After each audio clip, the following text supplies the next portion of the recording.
తెలంగాణ ప్రజలకు good news చెప్పిన కాంగ్రెస్ ప్రభుత్వం. సంక్రాంతి పండుగకు తెలంగాణ సర్కార్ 2 పథకాలను అమలు చేయనుంది.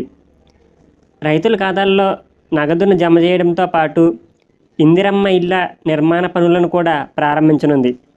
సంక్రాంతి నాటికి లబ్ధిదారులకు ఇళ్లను మంజూరు చేయాలని ప్రభుత్వం భావిస్తుంది. కాంగ్రెస్ ఎన్నికల ప్రచారంలో భాగంగా 6 గ్యారంటీలు ప్రకటించింది. హామీల్లో ఒకటైన ఇందిరమ్మ ఇళ్లను సంక్రాంతి వరకు మంజూరు చేయాలని నిర్ణయించింది. తొలి విడతలో సొంత స్థలం ఉన్నవారి ఇంటి నిర్మాణం కోసం అనుమతి ఇస్తూ ఆదేశాలను జారీ చేయనుంది. ఇంటి నిర్మాణం కోసం 5 లక్షల రూపాయలను దశల వారీగా విడుదల చేయనుంది. దీనికోసం ఇప్పటికే తెలంగాణ సర్కార్ యాప్ను సిద్ధం చేసింది. దీని ద్వారా దరఖాస్తు చేసుకోవచ్చని సూచించింది. స్థలం లేని పేదలకు 2వ విడతలో ఇళ్లను మంజూరు చేయనుంది. రైతు భరోసా నిధులను కూడా సంక్రాంతికి విడుదల చేస్తామని ఇప్పటికే సీఎం రేవంత్ రెడ్డి ప్రకటించారు.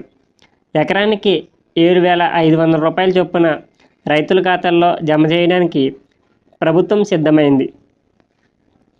రైతు భరోసా కింద తొలి విడత నిధులను జమ చేయాలని నిర్ణయించుకున్న ప్రభుత్వం అందుకోసం విధి విధానాలను కూడా ఖరారు చేసింది. పీఎం కిసాన్ సమాన్ పథకం కింద అర్హులైన వారందరికీ ఈ పథకం వర్తించేలా తొలుత నిర్ణయం తీసుకున్నారు. అలాగే 10 ఎకరాల్లోపు ఉన్నవారికి మాత్రమే నిధులను అందజేస్తారు. ఆదాయ పన్ను చెల్లించే వారికి, ప్రభుత్వ ఉద్యోగులకు మాత్రం ఈ పథకం వర్తించదని ప్రభుత్వ వర్గాలు తెలిపాయి. ఇప్పటికే 2 లక్షల రూపాయల రుణమాఫీ చేసిన ప్రభుత్వం రైతు భరోసా నిధులను కూడా జమ చేయాలని నిర్ణయించింది.